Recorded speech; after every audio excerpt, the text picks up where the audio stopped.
오늘 우리에게 주신 말씀은 마태복음입니다. 마태복음 6장 9절부터 13절까지의 말씀입니다.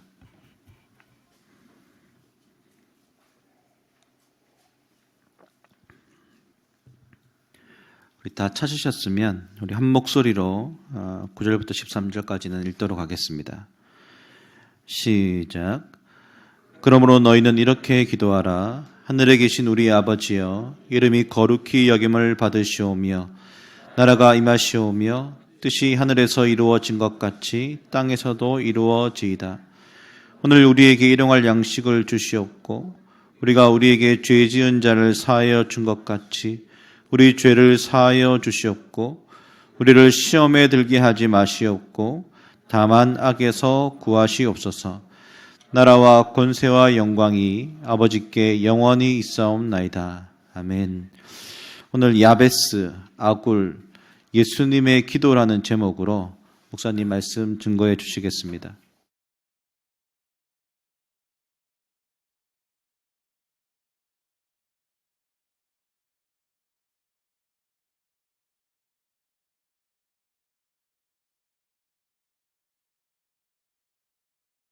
이제 새해가 15분 남았습니다.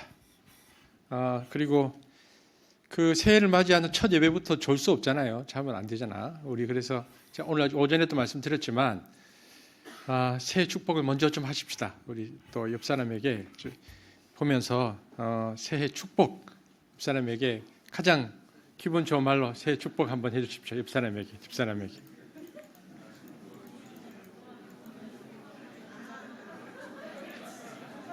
좀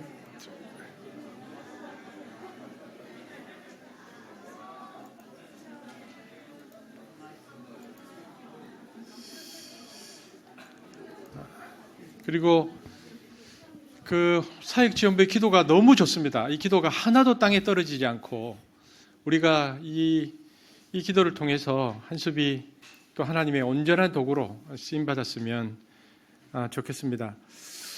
오늘 설교 제목 한 번 더 띄워주실래요? 야베스 기도, 아굴의 기도, 예수님의 기도, 이 세 기도를 함께 나누도록 하겠습니다. 먼저는 이제 새해를 맞이하면서 주님의 은총과 평화가 우리 가운데 함께 하시기를 축복합니다.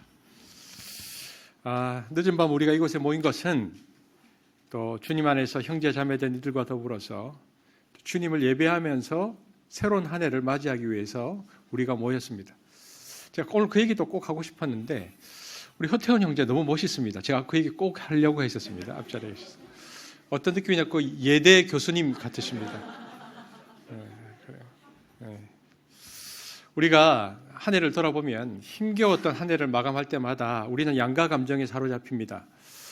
우선은 마땅히 해야 할 일들을 하지 못한 데에 대한 죄송스러움이 있습니다.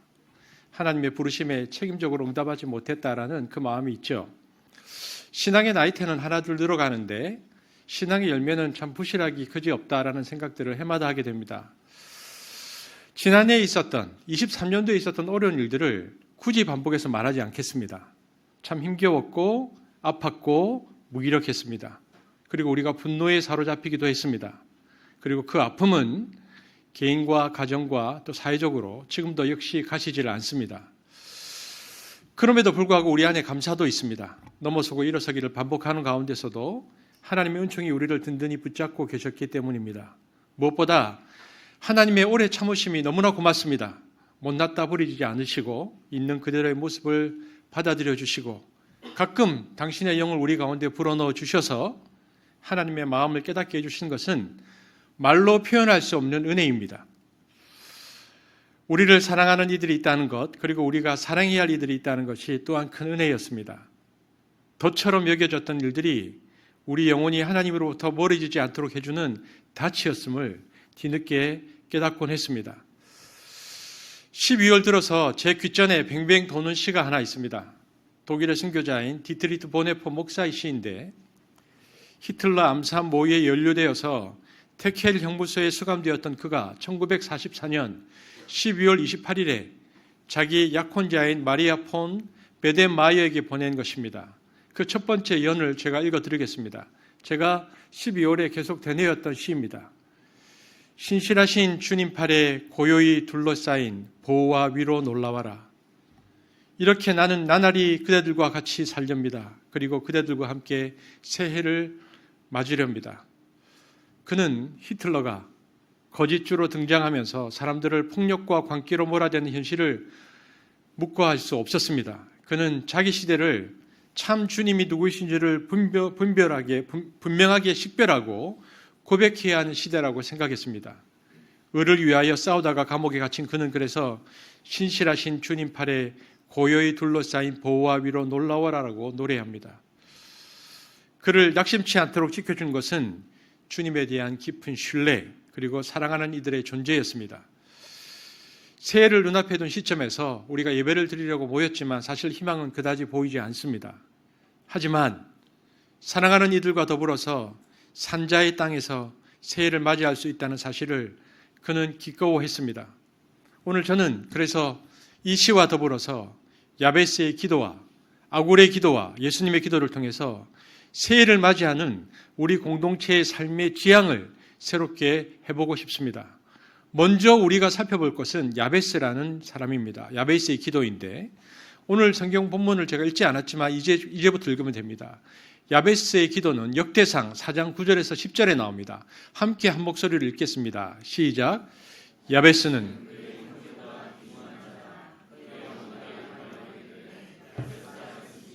이는 내가 스고로이 낳았다 함이었더라. 야베스가 이스라엘 하나님께 아뢰어 이르되 주께서 내게 복을 주시려거든 나의 지역을 넓히시고 주의 손으로 나를 도우사 나로 환난을 벗어나 내게 근심이 없게 하옵소서 하였더니 하나님이 그가 구하는 것을 허락하셨더라.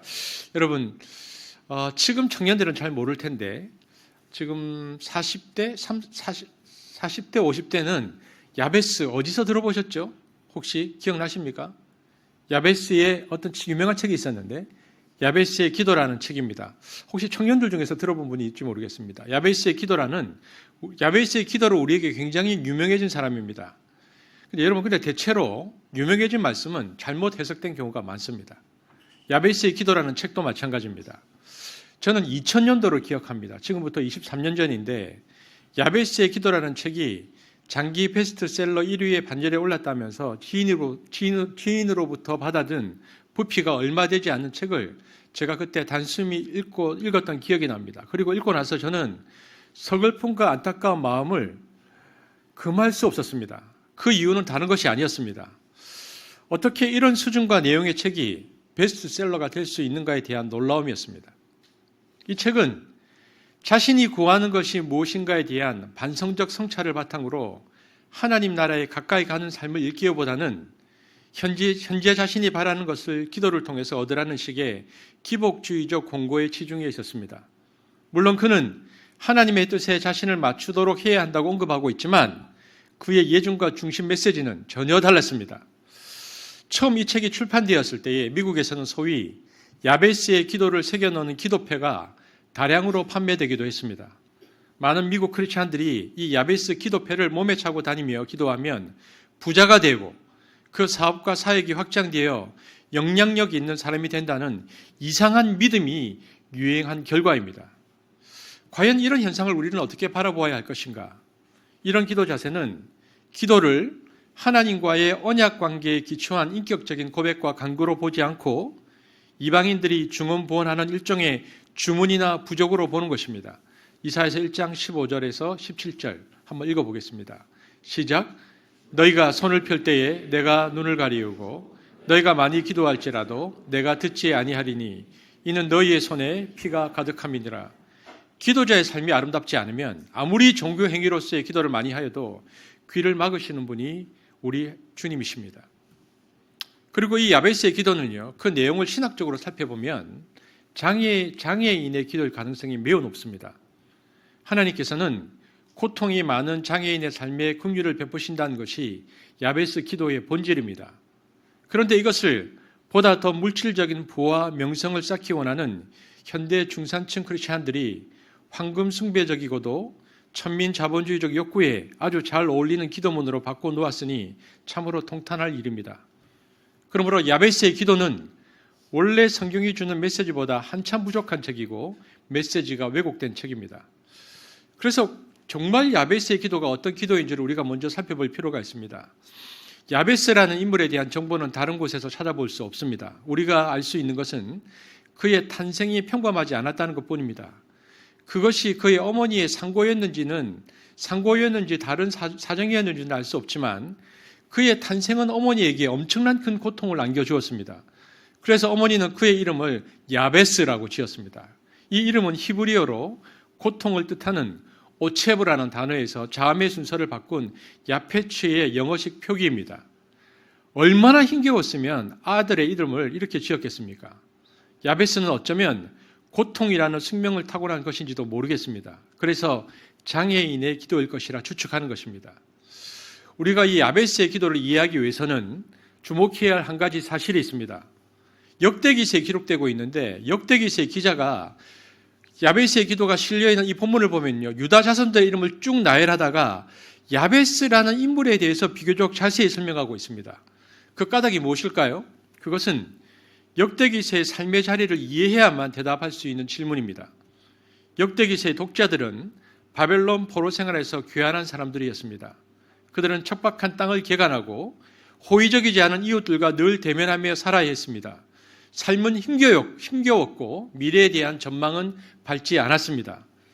그런 현실을 너무나 잘 아는 역대기서의 저자에게 야베스라는 인물은 하나의 모범적인 사례로 들기에 충분한 사람이었습니다. 그는 새 나라를 이루게 하겠다는 하나님의 언약을 이루어내기 위해서 포기할 줄 모르는 믿음과 열성을 가진 기도의 사람의 전형으로 성경에 제시되고 있습니다. 그러므로 야베스의 기도를 제대로 이해하려면 고난으로 절박해진 인생과 역사의 자리에 서야 합니다. 성경은 고난의 과정에서 그 고난을 저주로 여기지 않고 하나님에게 더욱 가까이 다가가는 통로로 삼는 사람들의 이야기를 우리에게 기록해주고 있습니다. 그리고 이를 통하여 현실의 힘에 압도당해 주눅들지 않고 그 성품이 상하지 않으며 크고 높은 전망을 가지고 사는 존재의 모습을 보여줍니다. 지지리도 복없게 태어나서 지지리도 복없게 살다가 가는 것이 아니라 자신의 운명적 사슬을 힘있게 극복한 존재의 삶이 이 기도에 담겨져 있습니다. 9절에 보면 이런 표현이 있습니다. 야베스가 그의 형제들보다 존경을 받았다. 이렇게 기록되고 있는 대목은 어렵고 힘든 상황과 현실에서도 그는 인간적 성품과 격조가 남달랐음을 보여주는 것이고 고난을 뚫고 일어나 사람의 영혼이 지닌 아름다움을 그는 지니고 있었다라고 우리에게 말해주고 있습니다. 다시 말해서 고통으로 찌들고 그것을 이겨내는 과정에서 문제가 많은 인간형이 된 것이 아니라 그런 가운데서도 누구에게나 존경받을 만한 인품으로 성장하면서 그의 역할이 한 개인을 넘어서서 공동체적 지도력을 갖춘 존재가 된 것에 이 기도에 진정한 의의가 있는 것입니다. 저는 이 설교를 준비하면서 오늘 선고 영신 예배 때 청년들이 많이 올 것을 예상했습니다. 청년들에게 꼭 말하고 싶습니다. 야베스가 살았던 시대나 그의 삶만큼 여러분이 지금 살고 있는 삶은 고단하고 불안하고 힘듭니다. 스펙, 외모, 몸값으로 불리는 것으로 세상은 끊임없이 여러분을 평가할 것입니다. 하지만 세상이 자신을 규정하지 못하게 하고 하나님 뜻 안에서 자신이 누구인지를 발견하고 생의 목적을 찾아서 거꾸로 여러분은 질주해야 합니다. 사울이 만들어 놓은 질서에 다윗이 저항했듯이 우리도 세상의 지배 원리에 저항해야 합니다. 다윗은 자신의 가능성을 사람들의 관점에 맞추어서 제한하지 않았습니다. 다윗은 자신을 양치기 역할 속에 가둬두려는 이들에게 저항했습니다. 그리고 사람들의 평가에 매이지 않았습니다. 그는 자신에 대한 사람들의 규정과 평가에 굴복하지 않았습니다. 하나님이 주신 재능들을 이용하여 하나님을 위해 새로운 일을 시도하고 창조해내는 것이 다윗입니다. 저는 한십의 청년들이 그러한 삶을 살기를 원합니다. 월터 브루그만이라고 구약학자가 있습니다. 그는 이렇게 말합니다. 세상이 보라는 방식대로 보는 것이 우상 숭배의 본질이다. 그리스도인이란 하나님이 세상을 구원하시는 그 이야기 속에서 우리 자신을 바라보는 자들입니다. 그리고 우리가 하는 일들은 하나님 나라 이야기 속에서 새롭게 정의됩니다.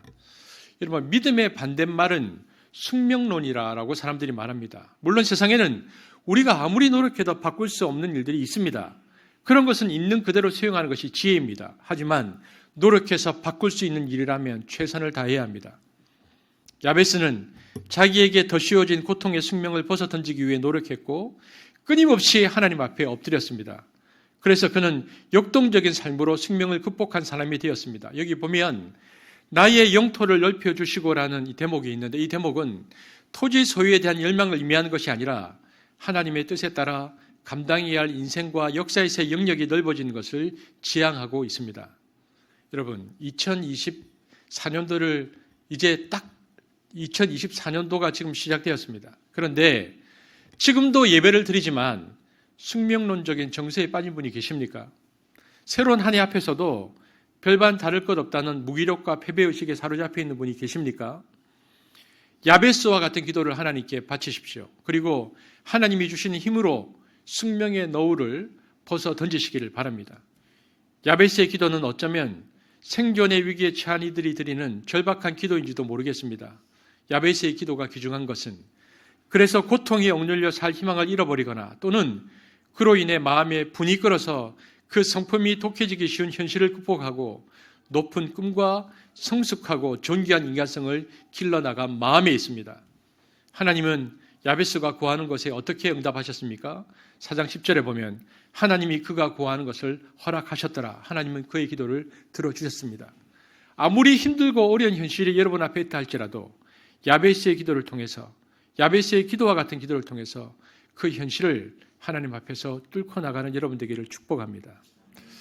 그에 비해서 잠언서 30장 7절에서 9절에 나오는 아굴의 기도는 다소 안정된 시기를 배경으로 하고 있습니다. 아굴은 하나님 앞에 두 가지를 간구합니다. 함께 읽겠습니다. 자, 소리를 그리고 영상으로 예배드리는 분들도 함께 읽어주십시오. 시작.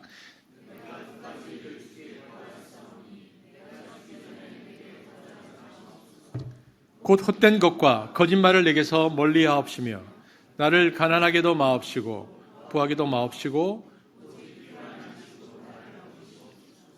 혹 내가 배불러서 하나님을 모른다 여호와가 누구냐 할까 하오며 혹 내가 가난하여 도둑질하고 내 하나님의 이름을 욕되게 할까 두려워함이니이다. 그가 어떻게 기도하고 있습니까? 첫째는 허위와 거짓말을 멀리하게 해달라고 기도하고 있습니다. 이것은 스스로 허위에 빠지거나 거짓말을 하지 않게 해달라는 뜻일 수도 있고 그런 이들이 자기에 가까이 오지 못하게 해달라는 뜻일 수도 있습니다. 어쩌면 이 두 가지가 다 해당될 수 있습니다. 허위나 거짓말은 우리 영혼을 병들게 합니다.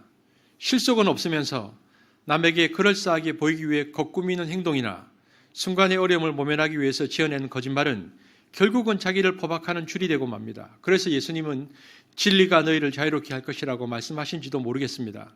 힘겹더라도 진실을 지켜내는 것이 영적 자유를 향한 첩경입니다. 아굴의 두 번째 기도는 이것입니다. 저를 가난하게도 부유하게도 하지 마시고 오직 저에게 필요한 양식만을 주십시오입니다. 그는 그 까닭도 진술하고 있습니다. 그는 너무 가난하면 도둑질을 하거나 하나님의 이름을 욕되게 할지도 모른다고 말합니다. 참 정직한 기도입니다. 그는 결코 자기를 과대평가하지 않습니다. 그는 자기를 지킬 내적인 힘이 자기에게 없음을 인정하고 있습니다. 그래서 하나님께 너무 가난하지 않게 해달라고 기도합니다. 물론 이 기도를 보면 그가 절제와 자족하는 마음을 구하지 않는 것은 아쉽습니다. 가난한다고 해서 모든 사람이 마음이 옹색해지는 것은 아닙니다. 그런데 아굴은 저를 부유하게도 하지 마십시오라고 기도하고 있습니다. 아굴의 기도를 들을 때 사람들은 본능적에도 사람들은 가난하게도는 큰 소리로 외치고 부하게도는 들리지 않게 기도하려고 합니다. 심정이 그렇다는 말입니다. 하지만 여러분 우리는 얼마나 가지면 만족할 수 있을까요? 욕망에 초점을 맞추고 사는 사람에게는 만족이 없습니다. 아굴은 풍요로움이 얼마나 큰 유혹인지를 잘 알고 있습니다. 풍요로움은 결국 우리를 하나님으로부터 멀어지게 만듭니다. 예수님은 사람이 재물과 하나님을 함께 섬길 수 없다고 하셨고 낙타가 바늘길을 통과하는 것이 부자가 하나님 나라에 들어가는 것보다 쉽다고 하셨습니다. 바울은 돈을 사랑함이 일만하게 뿌리라고 말했습니다. 선지자 호세아는 말합니다. 10장 1절 함께 읽어볼까요? 시작. 이스라엘은 열매가 무성한 포도동굴, 열매가 많이 맺힐수록 제단도 많이 만들고 우리도 지금 제단과 돌기둥을 만들어 세우고 있는 것은 아닙니까? 하나님이 아닌 다른 것들이 우리 삶의 중심을 차지하고 있는 것은 아닙니까? 풍요의 신화가 사람들의 마음을 온통 사로잡고 있는 이 시대야말로 아굴의 기도가 진실하게 들어져야 할 때입니다. 그런데 이 아굴이라는 사람은요, 특정한 역사적인 한 인물을 가리키는 것이 아니라 일종의 상징으로도 이해할 수 있는 표현입니다. 근거가 있습니다. 왜냐하면 아굴이라는 히브리식 표현이, 아굴이라는 사람의 이름의 히브리어식 표현인 아구르가 나는 나그네라는 뜻의 동사 구문이기 때문에 그렇습니다. 창세기 47장 7절에 보면 이집트 왕 파로 앞에서 야곱이 자신을 소개하면서 내 나그네 길의 세월이 130년인데 아주 험악하였다고 고백하는 장면이 나옵니다. 그때 야곱이 내 나그네 길이라고 말하면서 바로 이렇게 나그네, 즉 아구르라고 말하고 있습니다. 게다가 야게의 아들 아굴이라는 설명도 시사성을 띤 구절인데, 히브리어로 야게는 하나님의 이름인 야훼의 첫 글자와 거룩하다라는 뜻의 히브리어 카도시의 첫 글자, 그리고 그 사람이라는 히브리어 후의 첫 글자를 따서 모은 인위적인 표현입니다. 그렇다면 야게란 야훼 카도시 후라는 말을 줄인 표현으로 어떤 뜻이냐면 야훼 하나님은 거룩하시다는 뜻입니다. 이렇게 본문을 이해하면 야훼 하나님은 거룩하시다고 하면서 거룩하신 하나님에 대한 신앙 고백을 하면서 자신의 삶을 나그네로 규정하고 있는 어떤 사람의 말씀이 됩니다. 특히 본문의 말씀은 기도문의 형식을 가지고 있기 때문에 여호와 하나님에 대한 신앙을 가진 한 나그네의 기도가 되는 것입니다. 그래서 이 기도의 제목은 나그네의 기도입니다. 또한 1절에 보면 그가 말하고 있는 대상으로 이디엘과 우갈이라는 인물을 지목하고 있는데, 이디엘은 그 뜻이 신이 없다라는 뜻이고 우갈은 이방인이라는 어근에서 나온 말입니다. 즉 아굴의 자문으로 알려진 말씀을 그래서 쭉 풀었으면 이런 말입니다. 신이 없다 말하는 불신 세상 속에서 하나님을 섬기며 살아가면서 자신의 삶을 나그네로 규정하고 있는 한 사람이 하나님을 믿고 살아가는 자의 삶이 어떠해야 하는지를, 그리고 불신의 이방 세상을 향하여 말하고 싶은 선포와 교훈의 말씀이고, 또한 동시에 그의 기도이자 삶의 좌명이라고 우리는 이해할 수 있습니다. 그런데 이 나그네가 어떻게 기도하고 있습니까? 다시 읽겠습니다. 시작.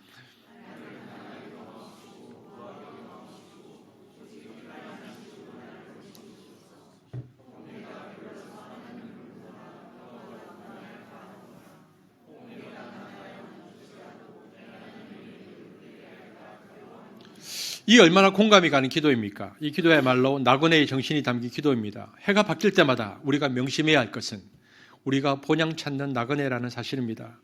우리는 이 세상에 살고 있지만 이 세상에 속한 사람이 아닙니다. 베드로전서 2장 11절입니다. 시작. 나그네와 고리민 같은 여러분에게 권합니다. 영혼을 거슬러 싸우는 육체적 정욕을 멀리하십시오. 기독교인들은 이 땅에서 나그네와 거류민으로 살아야 합니다. 이 말은 죽어서 가는 천국에만 소망을 두고 살라는 말이 아닙니다. 욕망의 터 위에 집을 짓지 말라는 것입니다. 욕망이라는 것은 바람이 불면 흩어지는 안개와 같은 것입니다. 욕망이 나쁘다고 말하는 것이 아닙니다. 욕망 없는 사람이 어디에 있겠습니까? 문제는 욕망의 지배입니다. 삭된 욕망이 우리 삶을 주도하도록 허용하는 순간 영혼의 힘이 약화됩니다. 하나님으로부터 멀어지고 이웃으로부터 멀어집니다. 가급적 육체적 정욕을 멀리할 때 영혼이 맑아지고 세상에 휘둘리지 않을 수 있습니다. 자기 중심성에서 벗어나와 다른 이들을 배려할 수 있게 됩니다. 바로 이것이 빛 가운데서 걸어가는 삶입니다. 그런데 오늘 본문을 좀 더 자세히 보면 더 중요한 사상이 담겨져 있습니다. 오직 필요한 양식으로 내게 먹이시옵소서라는 기도의 의미를 원문에 맞게 제대로 직역하면 우리말과는 뉘앙스가 좀 다릅니다. 먼저 먹는다라는 말은 어떤 덩어리에서 뜯어낸다는 뜻입니다. 그들의 식습관은 우리와 많이 다릅니다. 우리는 밥그릇에 밥을 담아서 이렇게 또 먹지만 그들은 커다란 빵덩어리를 서로 나눠 먹었기 때문에 거기에서 나온 말입니다. 우리가 먹는다고 할 때는 밥그릇을 떠먹는 것이고 그들이 먹는다고 말할 때는 무언가를 뜯어내는 것입니다. 그래서 즉 내 몫을 뜯어 주십시오라고 기도한 것입니다. 필요한 양식이라는 말이 바로 뜯어진 내 몫이라는 의미입니다. 그러므로 내게 필요한 양식을 먹이시옵소서라는 기도는 내 몫만 차지하게 해주십시오. 내게 할당된 양식만을 가지게 해주십시오라는 뜻의 기도입니다. 여러분, 이만한 빵이 있는데 12명 정도 모여있는데 만약 내가 많이 뜯게 되어지면 다른 사람이 먹을 것이 없게 된다는 것입니다. 그래서 우리말의 번역과 우리의 식습관은 이와 같은 의미를 살리기가 좀 힘듭니다. 아무튼 원래의 의미에는 사실 먹는 문제에 있어서의 공동체성이 들어있는 기도입니다. 그래서 이 기도 속에는 이와 같은 의미가 있습니다. 우리가 먹는 식량이란 무한한 것이 아니며 그것은 제한된 것이다. 그러니 그 식량을 이웃과 더불어 같이 먹게 해달라는 기도입니다. 그는 지금 나 혼자만의 삶을 위해서 기도하는 것이 아닙니다. 내가 이웃과 더불어서 같이 살 수 있도록 날마다 대하는 나의 먹거리에서 이웃과 더불어 사는 삶을 실천할 수 있도록 도와달라고 기도하고 있습니다. 오늘 우리의 시대는 정말 많은 질병을 앓고 있습니다. 이기적인 개인주의와 집단 이기주의의 질병이 그중 가장 심각한 질병입니다. 사회나 교회나 모두 이 질병에 꽉 매여 있습니다. 자기밖에 모릅니다. 내 가족, 내 교회, 내 지방, 내 나라, 내 직장만을 생각하며 내 욕심만 추구하는 극도의 집단적인 이기주의로 몸살을 앓고 있습니다. 주님은 우리에게 우리의 이웃이 있음을 기억하며 이웃을 돌아보고 사랑하라고 가르치시며 당신의 몸까지 내어놓으셨는데 우리는 나만을 생각하며 결국은 내 밥그릇만을 챙기려는 삶에 철저히 길들여져 있습니다. 주기도문에서 가르치신 오늘날 우리에게 일용할 양식을 주옵소라는 사실은 이러한 공동체성의 맥락에서 이해해야 합니다. 그러나 우리는 우리에게 주옵소서라고 기도하지 않습니다. 오직 내게 주옵소서라고 기도할 뿐입니다. 참으로 하나님의 백성된 자, 그리스도인이라고 말한 자가 나만을 위한 인생을 설계하는 것은 죄악입니다. 하나님의 경제 원칙은 늘 모자른 자를 위하여 남겨두고 함께 나누어서 많이 거둔 자도 남음이 없고 적게 거둔 자도 부족함이 없기를 기대하시는 것이었습니다. 그래서 하나님의 백성들은 추수를 해도 자기가 다 거두면 안 되었고 과일을 거두어도 자기가 다 가져가지 않고 가난한 이웃의 몫을 남겨두게 하셨습니다. 더불어 살아라. 함께 나누며 함께 돌보며 살아라는 것이 하나님의 마음이며 하나님의 뜻입니다. 그래서 그 뜻을 알고 이 광야의 길을 나그네는 이렇게 기도하고 있습니다. 하나님, 내 몫만 챙기지 않고 이웃을 먼저 생각하며 모자른 자들을 돌아보게 함께 나누며 살게 해주십시오. 저는 우리 공동체가 이 아굴의 기도를 24년도에는 드릴 수 있는 공동체가 되기를 바랍니다. 허탄함과 거짓을 멀리하고 언제나 함께 나누며 살아가는 이 땅의 나그네들이 되기를 축복합니다. 하지만 거기에서 그쳐서는 안 됩니다. 저는 이 시대가 하나님의 영광이 가려진 시대라고 생각합니다. 오스트리아 출신의 유대교 종교 철학자 마틴 부버는 우리 시대를 신의 일식이라는 말로 요약했습니다. 우리 눈에 들이은 과도한 욕심의 비늘 때문에 우리는 하나님을 볼 수 없는 청맹관이가 되고 있습니다. 그래서 지금 우리가 가장 절실하게 드려야 할 기도는 주님이 우리에게 가르쳐 주신 기도입니다. 예수님은 하나님을 아버지라고 부르셨습니다. 그런데 그 아버지는 하늘에 계신 분이십니다. 이 말은 하나님이 저 위에 어디에 계신다는 말이 아니라 때와 장소에 구애받지 않고 어느 때나 어느 곳에나 계시다는 말입니다. 옛 사람들은 하나님의 뜻을 깊이 생각하고 그런 하나님을 아버지라 부르는 것이 참 믿음이라고 했습니다. 주님의 기도의 초점은 자신의 뜻을 이루는 것이 아닙니다. 아버지의 이름이 거룩히 여김을 받기를 원했고 하나님의 나라가 임하기를 구했고 하나님의 뜻이 하늘에서와 같이 땅에서도 이루어지기를 기도했습니다. 예수님의 삶은 하나님의 뜻에 대한 온전한 아멘이었습니다. 예수님은 당신이 그런 세상을 이룰 수 있다고 주장하지 않았습니다. 이름이 거룩히 여김을 받게 하실 분도 하나님의 나라가 임하게 하실 분도 하나님의 뜻을 이루실 분도 하나님이심을 너무나 잘 알았습니다. 하지만 예수님은 그런 일을 위해 당신이 매개체가 되기를 원하셨습니다. 그리고 당신을 따르는 제자들도 하나님의 아름다운 뜻을 세상에 펼치는 도구가 되기를 원하셨습니다. 여러분, 한습의 사역은 지나가시게 하는 사역입니다. 여러분, 성경에 보면 오병 이어의 기적이 있은 후에 마가복음 6장 45절을 보면 예수님은 무리를 해산시키기도 전에 제자들을 서둘러서 벳세다로 떠나보내셨습니다. 그런데 마가복음 6장 48절에 보면 밤 사경에도 여전히 바다 가운데 있었다고 되어 있습니다. 밤 사경은 밤을 4등분한 마지막 부분으로 대충 3시에서 6시 사이의 새벽녘입니다. 배가 적어도 10시간 이상을 앞바람, 거스르는 바람과 파도로 제자리에서 맴돌았다는 결론이 나옵니다. 벳세다 마을이라는 목표 도달에 실패한 것입니다. 제자들이 바다 위에서 밤새도록 어둠 속에서 고통당하고 있을 때 예수님은 산에서 내내 기도하셨습니다. 그리고 제자들이 역경에 처해 있는 것을 예수님은 기도의 산에서 내려다 보셨습니다. 제자들은 주님을 볼 수 없었지만 주님은 제자들을 보고 계셨다라고 48절에 말하고 있습니다. 그리고 주님은 배 위에서 시련과 고통을 당하고 있는 제자들을 향하여 물 위로 걸어오십니다. 그런데 48절을 보고 있노라면 예수님께서 가까이 오시더니 지나가려고 하셨다라고 마가가 기록합니다. 함께 읽겠습니다. 시작.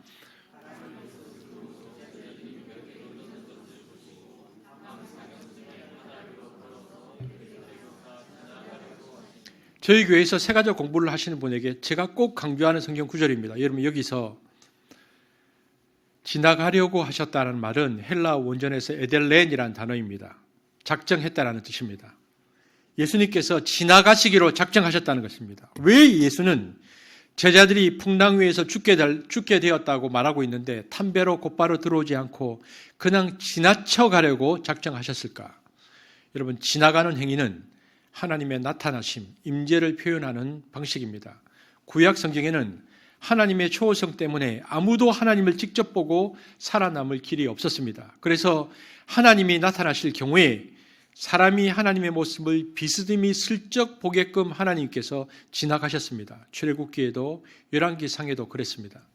모세가 주의 영광을 내게 보여주소서라고 요청하자 하나님은 내가 내 모든 선한 것을 내 앞으로 지나가게 하신다 하셨습니다. 예수가 하나님이 하시듯 같은 방법으로 지나가려고 하심으로 하나님이 나타나시는 전형적인 행사를 직접 몸으로 그날 수행하려고 하셨습니다. 예수가 제자들을 구해주기 위해 앞서 지나치기로 작정하신 것은 제자들로 하여금 예수는 삼위일체의 한 위로 존재하시는 분임을 제자들로 하여금 깨닫게 하시기 위함이었습니다. 그러나 예수님은 하나님이 나타나시는 그 행사를 끝내 하시지 못합니다. 제자들이 공포에 질려 유령이 나타나다고 소리 지르는 통에 판이 깨지고 맙니다. 예수의 모습에서 하나님이 나타나시는 장면을 볼 수 있는 너무나 영광스러운 자리였지만 제자들은 집단 히스테리 공포에 사로잡혀 그 특권을 날려버리고 맙니다. 하나님으로부터 오는 혜택 응답이 아니라 하나님 자체를 만나는 영적인 단계로 나아갈 수 있는 기회를 제자들은 박탈당합니다.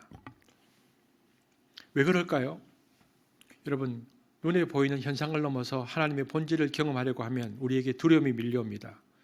하나님의 본질까지 나아가려는 그 기도에 두려움이 몰려오는 이유는 두 가지입니다. 한 가지는 죄인된 인간이 하나님의 영광 앞에서 서는 것 자체가 두려운 일임을 영이 먼저 아는 것이고, 무엇보다 사단은 우리에게 공포심을 주어서 하나님의 성품과 본질까지 나아가지 못하도록 우리를 붙듭니다. 그러나 이것을 지나면 영광을 느끼는 특권이 있는데 두려움이 우리를 포기하게 만듭니다. 공동체의 두려움이 그것을 하지 못하도록 그래서 가로막습니다. 사단은 무슨 수를 써서라도 두려움을 주어서 그것을 막으려 합니다. 하지만 넘어서야 합니다. 그러면 우리는 영광을 볼 것입니다. 한숲은 여러분 보십시오. 이 빌딩의 작은 곳에 모여서 한숲이 지금 뭘 하고 있습니까? 우리의 당장의 필요를 구하지 않았습니다. 오늘 사역지원부의 기도에도 그리고 우리가 2월 달에 있을 공동회의에서 재정을 보면 우리는 우리를 위해서 뭔가를 사용하려 하지 않았습니다. 하나님께서 우리에게 마음을 주시면 사람이든 물질이든 지나가게 하시더라고, 지나가시라고 우리가 그것을 이어드리기 위해 최선을 다했습니다. 그래서 이곳에 하나님의 임재의 영광이 나타나기를 기대하고 소망했습니다. 여러분, 상한 갈대 같은 우리라 해도 하나님께서 숨결을 불어넣으시면 우리는 아름다운 곡절을 연주할 수 있습니다. 하나님께서 함께 하시니 발람이 타고 가던 나귀는 사람의 말로 주인을 꾸짖었고 이스라엘 백성을 저주하라고 불림을 받았던 발람은 그들을 축복할 수밖에 없었습니다. 24년도를 시작하면서 질문해 봅니다. 지금 우리 삶의 주인은 누구입니까? 여러분은 하나님 한 분만으로 만족하고 계십니까? 이 물음에 선뜻 그렇다고 대답하지 못해서 우리 인생이 지금도 이 지경입니다. 우리는 야베스의 기도도 드려야 하고 아굴의 기도도 드려야 합니다. 하지만 지금은 거기에 더하여 주님의 기도를 진심으로 바쳐야 할 때입니다. 아버지의 이름이 거룩히 여김에 받기를, 하나님의 나라가 임하기를, 하나님의 뜻이 하늘에서와 같이 땅에서도 이루어지기를, 예수님의 삶이 하나님의 뜻에 대한 온전한 아멘이었듯 개인과 가정과 기업과 공동체가 하나님의 뜻이 지나가게 하는 사역을 통해 그분의 영광을 드러내야 합니다. 한숲 교회를 통하여 하나님의 나라를 본다는 것은 하나님의 뜻만이 충만한 그 나라를 보기 위해 우리는 끊임없이 예수님께서 자신의 몸을 내어드린 것처럼 우리 역시 그렇게 길을 내어드리는 교회가 된다는 뜻입니다. 이 땅에서 기독교인이 해야 할 일은 다른 삶이 가능하다는 사실을 보여주는 것입니다. 가진 것이 많지 않음에도 더 어려운 이들과 좋은 것을 나누며 늘 감사하며 살 수 있다는 것, 삶의 여건이 어려운데도 늘 맑은 웃음을 잃지 않고 살 수 있다는 것, 다른 이들에 대해서 아낌없이 긍정해주고 그들의 기쁨과 슬픔을 함께 나눌 수 있다는 것, 불의에 대해서는 치열하게 저항하면서도 스스로 거칠어지지 않을 수 있다는 것을 보여주는 것, 이것이 그리스도인의 삶입니다. 새로운 시작 앞에서 우리 모두 하나님과의 대면을 통해 삶의 질서를 되찾고 내적으로 튼실해져서 하나님의 복을 나르는 통로가 되기를 축복합니다. 그리고 우리의 기도의 지향성을 따라서 그렇게 기도의 지평이 넓어져서 결국 주기도문까지 드려지는 공동체가 되기를 주의 이름으로 축복합니다. 기도하겠습니다. 사랑의 주님, 24년도를 시작합니다. 우리에게 현실을 극복할 수 있는 야베스의 기도와 함께 나눌 수 있는 아굴의 기도와 무엇보다 주님의 뜻을 구현하는 예수님의 기도가 우리 가운데 일어나기를 소망합니다. 한습을 그렇게 사용하여 주시고 개인과 가정과 무엇보다 기업과 한습이 그렇게 쓰임받도록 24년도를 축복하여 주옵소서. 감사를 드리며 예수님 이름으로 기도합니다. 아멘.